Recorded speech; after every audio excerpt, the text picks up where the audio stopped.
స్లై పైన చూసావా? ఒకటి చూస్తున్నా. మనల్లే చూస్తుంది స్లై, మనల్లే చూస్తుంది. అవునా? ఏమండి? అది మనల్ని టార్గెట్ చేస్తుంది స్లై. ఈరోజు ఎలాగైనా మన మీద అటాక్ చేయాలనుకుంటుంది. మమ్మీ మనం దాన్ని చంపాలి మమ్మీ.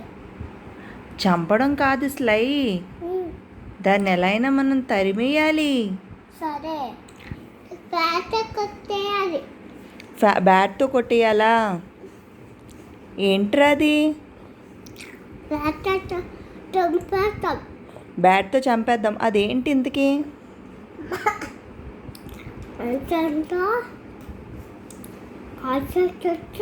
అదేంటో చెప్పు, అదేంటో చెప్పు, అదేంటో చెప్పు. కింద పడేసి అమ్మో, కింద పడేసి కాల్తో తన్నేస్తావా? అమ్మో, ఏంటి స్లై అది? దోమ. Wow, super.